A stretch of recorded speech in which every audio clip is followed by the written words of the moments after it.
ano, sa mami, benta si Mango. Oh. Benta naman mo si Chamame.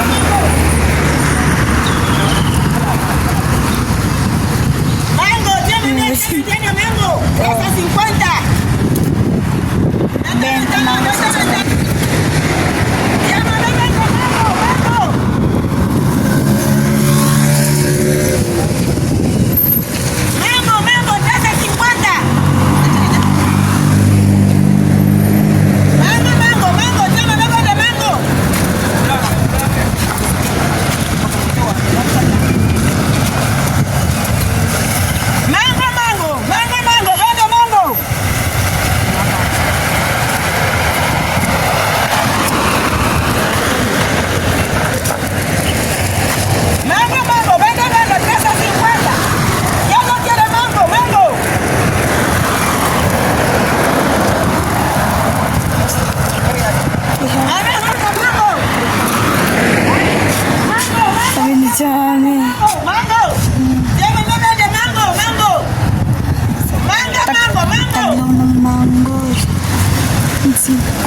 Pesos.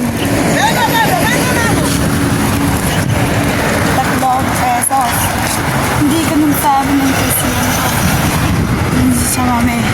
Oh. Karoon na muna ng dalawa.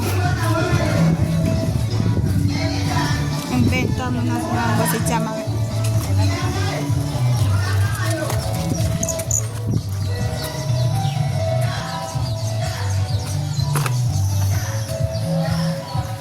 Oh. ¡Ay, manga! Manga. Hoy me han comprado mis mangos. Sabi ni Chamame ng benta. Me está contenta hoy. He vendido mis mangos hoy. Ya está. La vecina está pagando poco a poco. Llámame con mi mango. De esas 50. Mango, tía Mamé aquí vendiendo su mango. Liyo ni Chamame ni Mamitsiki. That is living ni Chamame ni Mamitsiki. Oh. Tía Mamé vende mango, tía Mamé.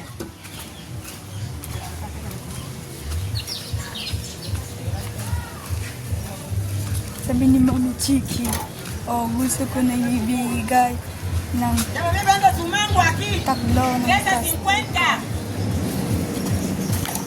Manga, chakayuka, chamame. ¿Está? Mango, con regalo. Llámame, vende tu mango con regalo. Sabi ni Mamitsiki, Kuya Raul, ibibigay mo ng tatlo ng castle. Oh, baka pupunta ka muna sa Africa, ibibigay mo ng tatlo ng castle. Llámame vendiendo su mango. Mango de chamame. Con regalo. Llámame vende su mango. Mango de chamame. Me echa la de.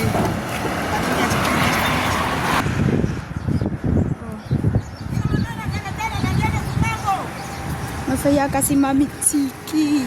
Kasi sabi ni Mamitsiki, oh, ibibigay pagka Kuya Raul pupunta ka muna sa Africa. Mamitsiki, sabi ni Mamitsiki, gusto muna si Kuya Raul na ibigay muna ng tatlo ng castle muna. Sabi ni Mamitsiki po, tatlo ng castle. Mango de chamame. Nagbenta mo na si Chamame yung manga po. Chamame aquí vendiendo sus mangos en la carretera para comprar la comida de sus niños. Chamame vendiendo sus mangos. Mango.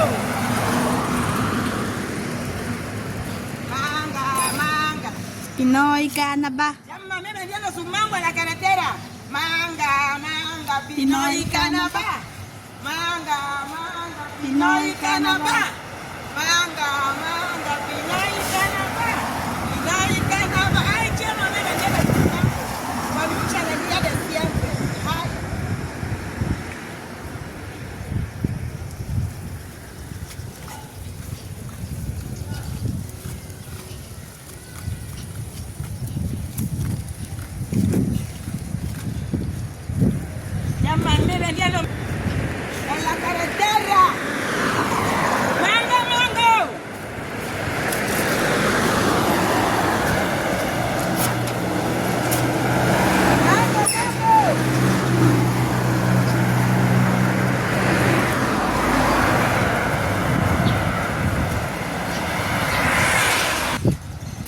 aquí con tía Mamé. Ay, vendiendo sus mangos en la carretilla. Para que la gente compre. Ay, el momento de mango. Llámame. Sabi ni Chamame ngayon ng epoka ni mango dito sa Africa. Hay muchos clientes. Mango, mango, llámame.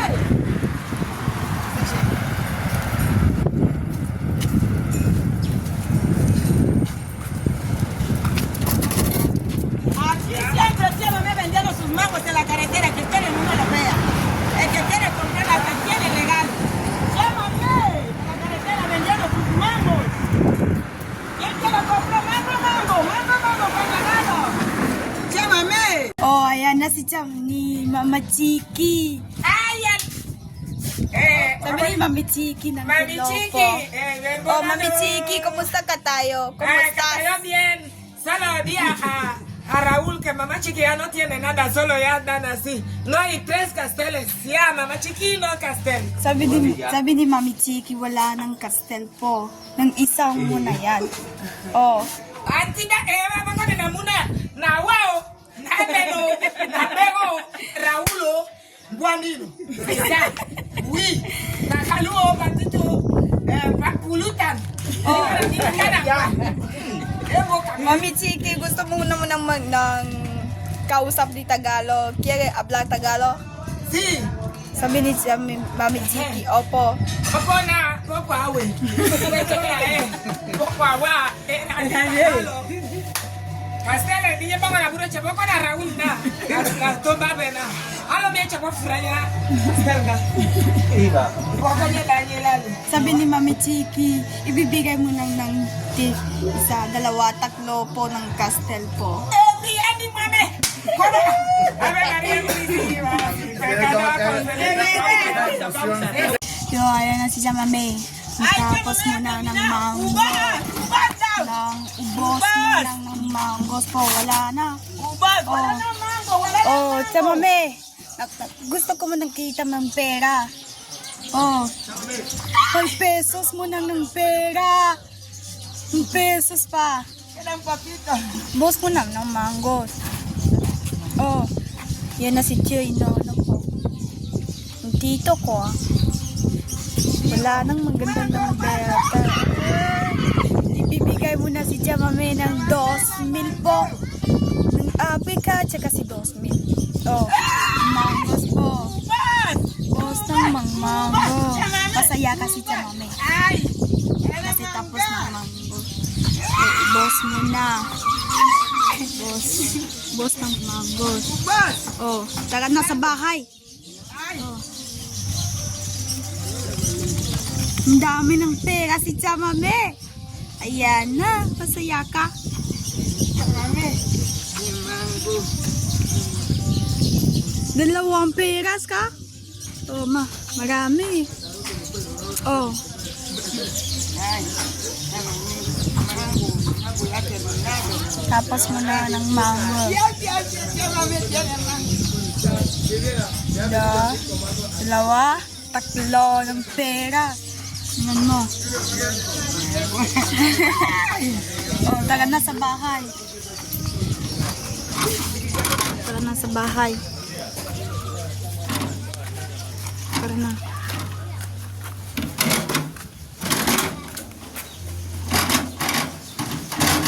Ay. Mango ya terminado. Sácala, pues. Tapos mo na. Ven, baby. Mi mango ya terminado. Oh, masaya ka si Bebeli kasi pera mo na. Alima. Alima. Mi mango ya terminado. Ya. Mamá, mira, mi mango ya Masaya ka terminado. ng bata kasi Ya pasó la pera mo na. O 4. Mi mango, ven, baby. La campo para que se.